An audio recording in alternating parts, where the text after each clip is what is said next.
गायत्री मंत्र का जप हमें महान योगी भी बनाता है।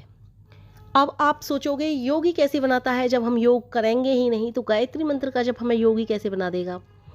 तो योग करना, आप योग जिसे योग समझते हो वो वास्तव में योग है ही नहीं। योग का अर्थ है चित्त की वृत्तियों को शांत कर देना। चित्त की वृत्तियां जहां शांत हो जाएं वहीं से योग शुरू हो जाता है, और वही योगी कहलाता है जिसकी चित्त की वृत्तियां शांत हो जाएं, यानी कि मन शांत हो जाए। चित्त की वृत्तियां यानी कि जैसे चाहे वो अपना कंट्रोल हर तरह से अपने आप पर कर पाए, अपनी इंद्रियों पर कर पाए, अपने मन पर कर पाए, अपने मस्तिष्क पर कर पाए, अपने विचारों पर कर पाए।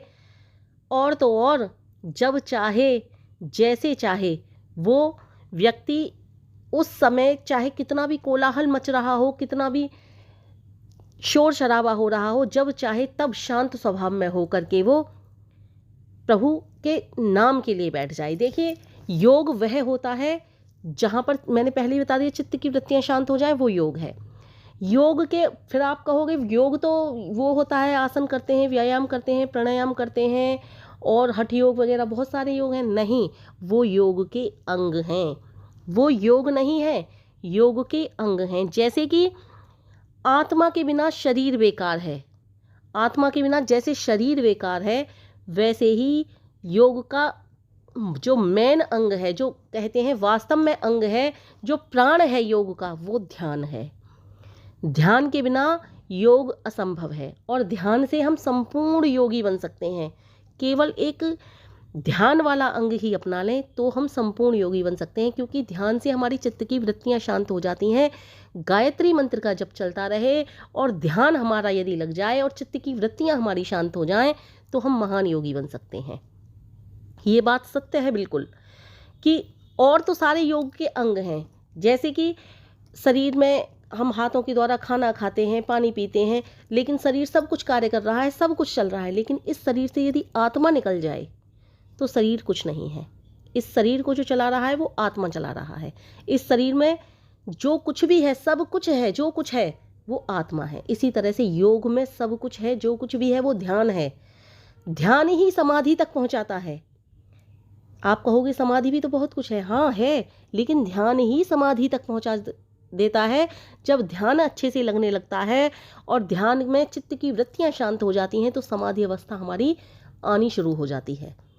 तो ध्यान योग का विशेष अंग है। इसलिए यदि हम केवल गायत्री जप करते चले जाएं और अच्छे से ध्यान लगाते चले जाएं तो हमारी चित्त की वृत्तियां शांत होने लगती हैं और हम महान योगी बन जाते हैं। अब इसका अर्थ ये नहीं कि हम बाकी के योग के सारे अंगों को खत्म कर दें। इसका मतलब ये नहीं, अब मैंने शरीर के ऊपर ही उदाहरण दिया है तो शरीर के ऊपर ही उदाहरण देती हूँ। इसका मतलब ये थोड़ा ही है कि आत्मा शरीर में सब कुछ है तो हाथ कुछ नहीं है, पैर कुछ नहीं है, या फिर मस्तिष्क कुछ नहीं है, या जितने भी अंग हैं वो कुछ नहीं, आँख कुछ नहीं, नाक कुछ नहीं, कान कुछ नहीं। नहीं, सबका अपना अपना कार्य है, सबका अपना अपना कार्य है। ऐसे ही योग में सबका अपना अपना कार्य है। जैसे योग में ध्यान महत्वपूर्ण रखता है, ऐसे ही शरीर में आत्मा महत्व रखती है।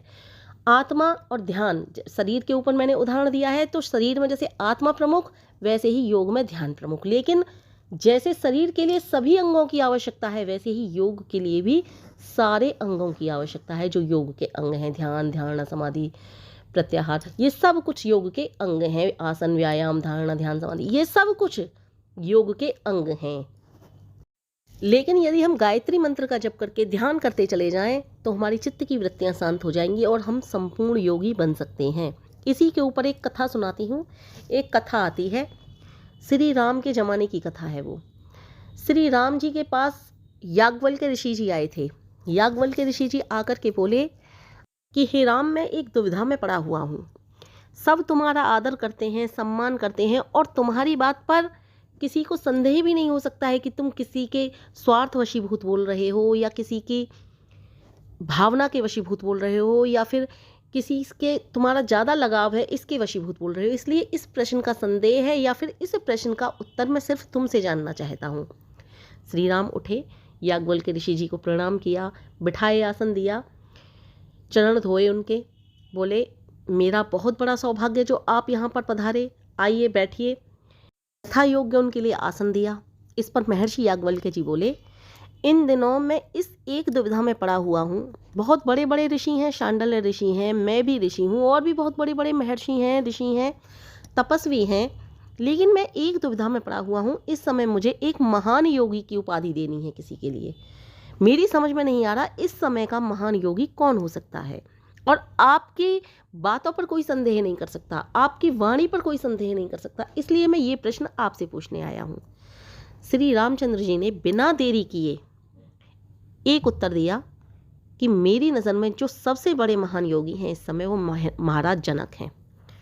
अब ये बात श्री राम के मुख से निकली थी, अन्यथा कोई और व्यक्ति होता तो कह देते, देखिए जी देखिए अपने ससुर की कितनी बढ़ाई कर रहे हैं। लेकिन राम की वाणी पर तो कोई संदेह नहीं कर सकता। राम तो सबके हैं, चाहे वो जनक जी हो, चाहे कोई एक साधारण मानव हो, सभी के राम हैं, सभी को प्रिय हैं राम, और राम को सभी प्रिय हैं। इसलिए राम जी की वाणी पर कौन संदेह करे। इस पर याज्ञवल्क्य जी महाराज बोले, इतने बड़े बड़े महर्षियों, ऋषियों, तपस्वियों को छोड़ दिया तुमने, एक राजा के लिए बहुत बड़ा योगी साबित कर दिया कि वो बहुत बड़े योगी हैं, कि हाँ जी वो बहुत बड़े योगी हैं, कि ठीक है उनकी परीक्षा ली जाए, कि लीजिए परीक्षा। महर्षि याज्ञवल्क्य जी ने अपने कुछ शिष्यगण महाराज जनक के दरबार में भेज दिए कि जाइए उनकी परीक्षा लेकर के आइए। देखते हैं उस समय महाराज जनक के यहाँ पर किसी उत्सव का आयोजन चल रहा था। उत्सव के आयोजन के दौरान स्त्रियां जैसे घरों में नाच गाने वगैरह करती हैं वो कर रही थीं। महाराज के दरबार में भी बहुत सारे के सारे इधर से उधर सैनिक थे, सभी कार्यों में अपने में व्यस्त थे, बिजी थे, आने जाने वाले आ रहे थे। महाराज जनक शांत चित्त अपने राज सिंहासन पर बैठे हुए थे और योग यानी कि परमात्मा के ध्यान में लगे हुए थे। इस पर महर्षियों ने, ऋषियों ने देखा कि ये क्या हो रहा है, इनके पास आने वाले आ रहे हैं, जाने वाले जा रहे हैं, नृत्य चल रहा है, सब हो रहा है, ये इनके राज दरबार में कितना कौतूहल हो रहा है, कितना जाता शोर शराबा है, लेकिन ये इतने शांत चित्त होकर के किस तरह से इस तरह से ध्यान में बैठ सकते हैं। बहुत आश्चर्य हुआ। जब वो ध्यान से उठे, कुछ उनके पास समस्याएं आई राज दरबार की, उनका निपटारा किया। उसके बाद महर्षियों ने पूछा, हमें एक बात बताइए, आपके पास इतना सारा कौतूहल हो रहा है, इतना सारा शोर शराबा हो रहा है, आप इतने शांत चित्त स्वभाव से ध्यान मग्न हो रहे थे, और ऐसा भी नहीं कि आप बहाने बना रहे हो, क्योंकि ध्यान मग्न व्यक्ति दिखाई दे जाता है, ना आपका पैर हिल रहा था, ना हाथ हिल रहा था, आप बिल्कुल शांत बैठे हुए थे, जैसे कि आप वहीं की वहीं पत्थर के बन गए हो। ये कैसे किया आपने, हमारी समझ में नहीं आया। इस पर महाराज जनक बोले, ठीक है मैं इसका उत्तर दूंगा आपके लिए, लेकिन आइए हमारे यहाँ उत्सव का आयोजन है, खाइए पिए और उत्तर भी मिल जाएगा इस चीज़ का आपको, चलिए आराम करिए। कि ठीक है चलिए। उत्सव का आयोजन था, ऋषियों के लिए, महर्षियों के लिए अच्छे अच्छे पकवान बने, भोजन बने, खिलाया पिलाया, रात को विश्राम किया, सुबह हुई, सुबह को स्नान ध्यान करने के लिए चले। पहले स्नान नदियों पर हुआ करता था, नदियों पर ही स्नान करने के लिए इधर महाराज जनक और इधर कुछ ऋषि महर्षि जो परीक्षा लेने के लिए आए थे, जो कुछ जानने के लिए आए थे, वो भी थे, स्नान कर रहे थे। तो देखते हैं दूर से ही कि महाराज जनक के महल में आग लग चुकी थी। अब पहले ऋषि महर्षि क्या होते थे, उनको किसी चीज़ से, धन से, संपत्ति से, किसी चीज़ से तो लगाव होता नहीं था। केवल किस चीज़ से लगाव होता था, अपने 2 जोड़ी कपड़ों से, क्योंकि उनके पास वही होता था ले देकर।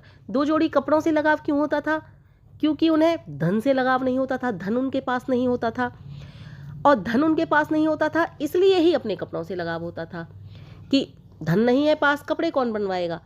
इस तरह से उनको, ऋषियों महर्षियों को, अपने सिर्फ और सिर्फ या तो समझ लीजिए एक कपड़ा होता था कहने के लिए, या फिर समझ लीजिए 2 कपड़े होते थे कहने के लिए। जब दूर से देखा महल में आग लग गई तो ऋषि नदी में से निकले और भागे जा रहे हैं कि अरे मेरे तो एक ही जोड़ी कपड़े थे और वो भी जले जा रहे हैं, कहते हुए भाग रहे थे। इधर देखा महाराज जनक अभी भी शांत चित्त होकर के स्नान कर रहे हैं, उन्हें कोई जैसे कोई हानि ही नहीं हो रही हो, उनके लिए कोई, उनके महल में ही आग ना लग रही हो। इधर ऋषियों ने, महर्षियों ने बड़ी चिंता हुई कि ये कैसा व्यक्ति है, इसके महल में आग लग रही है, इसको बिल्कुल चिंता नहीं हो रही। उन्होंने कहा, आप नहीं चल रहे क्या, कि कहाँ, कि आपके महल में आग लग रही है। इस पर महाराज जनक बोले, वो तो कल भी मेरा नहीं था, आज भी मेरा नहीं है, मेरा है क्या जो जल रहा है। इधर ऋषियों महर्षियों को अब उत्तर मिल चुका था कि इन्होंने वास्तव में अपने चित्त की वृत्तियों को शांत कर लिया है। ध्यान में ये उस अवस्था तक पहुंच चुके हैं कि ये वास्तव में योगी बन चुके हैं, और जहाँ चित्त की वृत्तियाँ शांत हो जाती हैं वही तो वास्तविकता में योगी बन जाते हैं। तो ये मैंने कहानी सिर्फ आपको इसलिए सुनाई कि ध्यान के माध्यम से ही हम अपनी चित्त की वृत्तियों को शांत कर सकते हैं, और जहाँ चित्त की वृत्तियाँ शांत हो जाती हैं वहीं पर हम योगी बनने लगते हैं। इसलिए गायत्री जप के द्वारा हम अपनी चित्त की वृत्तियों को शांत कर सकते हैं। आवश्यकता है तो ध्यान लगाकर गायत्री मंत्र करने की। ध्यान लगाकर गायत्री मंत्र कैसे करें, यानी कि ध्यान की मैंने पहले भी कई वीडियो बनाई हैं।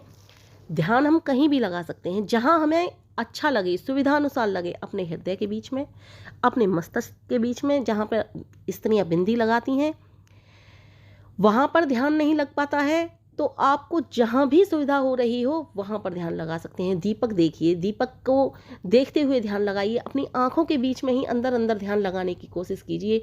कहीं पर भी, जहां पर भी, अपनी नाभि के बीच में, कहीं पर भी जहां भी आपको ध्यान सुविधा अनुसार सही से लग रहा हो वहां पर आप ध्यान लगाइए, और ध्यान लगा करके ही गायत्री मंत्र का जप कीजिए।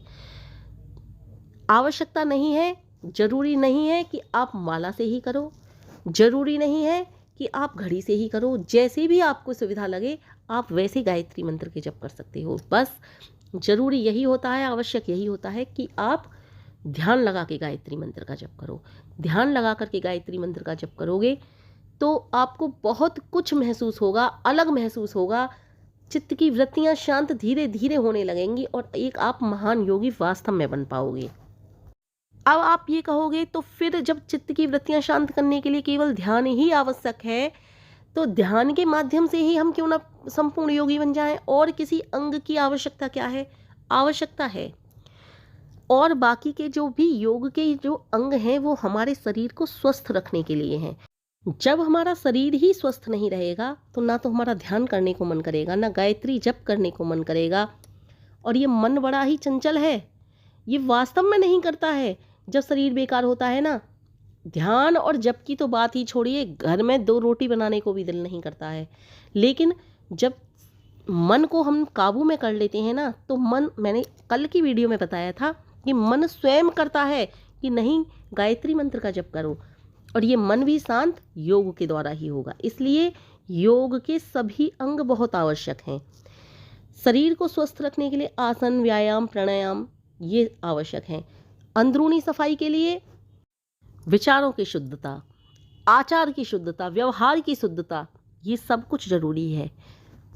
हमारे ऋषियों ने, महर्षियों ने योग के 8 अंग ऐसे ही नहीं बनाए। प्रत्येक अंग बहुत जरूरी है, प्रत्येक अंग की अपनी महत्वपूर्ण भूमिका है, चाहे वो कोई भी अंग हो। जैसे शरीर में सभी अंगों की महत्वपूर्ण भूमिका होती है, वैसे ही योग में भी सभी अंगों की महत्वपूर्ण भूमिका होती है। तभी तो हम एक महान योगी बन पाएंगे। लेकिन अगर आप सभी अंगों को साथ लेकर के नहीं चल सकते तो कम से कम आसन तो नित्य प्रति कीजिए, व्यायाम तो नित्य प्रति कीजिए, प्राणायाम तो नित्य प्रति कीजिए। ये आप यदि नित्य प्रति करोगे और साथ में ध्यान करोगे तो भी काम चल जाएगा, तो भी काम हो जाएगा। क्योंकि आसन, प्राणायाम और व्यायाम, इन तीनों के द्वारा हमारा शरीर स्वस्थ रहेगा, और स्वस्थ रहने के बाद हम नित्य प्रति अपनी जो रोज़मर्रा के काम काज हैं उन्हें भी कर पाएंगे, और गायत्री जप भी हमारा नित्य प्रति हो पाएगा, ध्यान भी हम नित्य प्रति लगा पाएंगे। इसलिए योग यदि कर रहे हैं तो कम से कम ये 2-3 कार्य तो हमें नित्य प्रति करने ही होंगे, तभी हम महान योगी बन पाएंगे, और तभी हम नित्य प्रति गायत्री मंत्र जप करके ध्यान लगा पाएंगे और अपने चित्त की वृत्तियों को शांत कर पाएंगे। और गायत्री जप वो तो आपको इस तरह का नियम बना लेना है कि छोड़ना ही नहीं है। वो तो आपको इस तरह का नियम बना लेना है कि बिल्कुल भी कतई नहीं छोड़ना। अपने अंग अंग में, रोम रोम में गायत्री मंत्र को बसा लेना है। गायत्री मंत्र एक वो औषधि है, वो दवाई है, या फिर कहें कि वो साधन है जो मानव जीवन में परमपिता परमेश्वर तक पहुंचाने का साधन साबित हो सकता है। और है ही, साबित ही नहीं हो सकता, है ही, परमपिता परमेश्वर तक पहुंचने का लक्ष्य है यदि कोई है तो वो गायत्री मंत्र है। गायत्री मंत्र को तो अपने रोम रोम में बसा लेना है, और जितने भी आप अंगों की बात कर रही हूँ, जितनी भी साधनों की बात कर रही हूँ, जितनी भी योग की बात कर रही हूँ, वो सब कुछ भी सिद्ध होगा, वो सब कुछ भी होगा। बस प्रार्थना करनी है आपको गायत्री मंत्र के जप के साथ साथ कि हम जिस राह पर भी निकल गए हैं, हे माँ, उस राह को अब तुम हमारी में बाधा ना डालना। कोई भी बाधा आए उस बाधा को काट देना, हमको अग्नि बना देना। अग्नि की भांति हम उसी बाधा को उसी तरह से तोड़ करके बाहर निकल जाएं, जैसे अग्नि सब बाधाओं को जला देती है, उसके आगे जो भी कूड़ा आए, कचरा आए, जो भी आए, सबको भस्म कर देती है। वैसे ही हम प्रत्येक बाधा को भस्म कर दें। हे माँ, हमारे आगे गायत्री जप के आगे कोई भी बाधा नहीं आनी चाहिए। और जो व्यक्ति नित्य प्रति गायत्री मंत्र का जाप करेगा, एक ना एक दिन वो सत्य काम और सत्य संकल्प जो हो जाएगा, वो एक ना एक दिन परम पिता परमेश्वर को अवश्य पालेगा। बस सत्य संकल्प क्या होना है, हमें नित्य प्रति गायत्री मंत्र का जप करना है। ये बात बार बार अपने आप को याद दिलानी है, नित्य प्रति गायत्री मंत्र का जप करना है। यदि आप अभी इस बात में परिपूर्ण नहीं हुए हो, परिपक्व नहीं हुए हो कि हम नित्य प्रति गायत्री मंत्र का जप करें, क्योंकि जो शुरुआत में गायत्री मंत्र का जप करते हैं उनके सामने यही बाधा आती है कि वो नित्य प्रति गायत्री मंत्र का जप नहीं कर पाते। मैं भी शुरुआत में जब गायत्री मंत्र की साधक बनी थी, नई नई थी, तो मेरे सामने भी यही बाधा आती थी कि मैं नित्य प्रति गायत्री मंत्र के जप कर ही नहीं पाती थी। कभी कुछ बाधा, कभी कुछ बाधा। फिर मैंने भी संकल्प लिया, मैंने भी प्रतिज्ञा की, चाहे कुछ भी हो जाए मुझे नित्य प्रति गायत्री मंत्र के जप करने हैं। यही प्रतिज्ञा जो भी गायत्री मंत्र की साधना में आगे बढ़ने जा रहे हों उनको भी लेनी है कि हमें नित्य प्रति गायत्री मंत्र का जप करना है। और नित्य प्रति गायत्री मंत्र जप के लिए हमें योगी बनना ही होगा। योग के कुछ अंगों का पालन करना ही होगा, आसन, प्राणायाम और व्यायाम। ये तीनों चीज़ें तो हमें अपनानी ही होंगी। आसन, आप कोई भी आसन, जैसे कि आपके कुछ सूक्ष्म व्यायाम बताते हैं योग ऋषि स्वामी रामदेव जी, आप वहाँ से सीख सकते हो। व्यायाम में दौड़ कर सकते हो, भाग कर सकते हो, और आपसे दौड़ा नहीं जाए तो सुबह को टहलने वाला व्यायाम कर सकते हो। यदि आप टहलने भी नहीं जा सकते तो घर पर ही एक जगह पर खड़े होकर जो दौड़ लगाते हैं, जिसे जॉगिंग कहते हैं, वो कर सकते हो। और प्राणायाम तो आपको पता ही है, अनुलोम विलोम, कपालभाति और भस्त्रिका, उज्जाई, ये वाले प्राणायाम होते हैं। अगर आपसे नहीं आते हैं तो योग ऋषि स्वामी रामदेव जी की बहुत सारी वीडियो यूट्यूब पर आती हैं, उनसे सीख सकते हो। लेकिन ये करना ज़रूर है। इससे आपका क्या होगा, शरीर भी स्वस्थ रहेगा। नित्य प्रति गायत्री मंत्र के भी जप कर पाओगे। रोज़मर्रा के कामों में जिनमें आपको बाधा आती है वो भी काम आपके सही ढंग से हो पाएंगे, सुचारू रूप से चल पाएंगे। तो कम से कम, कुछ ज़्यादा नहीं कर पाते तो इन चीज़ों को तो अपना ही लीजिए। ज़्यादा अपनाने की आवश्यकता भी नहीं है। यदि आप ज़्यादा बड़े योगी बनना चाहते हो, सब कुछ अपनाना चाहते हो, तो आप, बहुत अच्छी बात है, उन सब के लिए अपना लीजिए। लेकिन आप कम से कम करके गायत्री मंत्र का जप करना चाहते हो तो गायत्री मंत्र का जप तो अवश्य ही शुरू कर दीजिए। चाहे आप कम से कम योग व्यायाम शुरू करें, चाहे ना करें। ये तो एक आगे वाली क्रिया है कि आपको शरीर स्वस्थ रखना है, नित्य प्रति गायत्री मंत्र के जप करने हैं, एक भी दिन नागा नहीं करना है गायत्री मंत्र का जप, और सभी काम, सभी व्यवस्थाएं भी ठीक से रखनी है। तो ये चीज़ें अपना लो और गायत्री मंत्र के जप करो। बिल्कुल सब कुछ व्यवस्थित ढंग से चलेगा, सब कुछ अच्छा अच्छा रहेगा। और अब तो मुझे ऐसा लगता है कि मेरी तो ज़िंदगी यदि गायत्री मंत्र के जप ना होते तो शायद व्यर्थ ही जाती।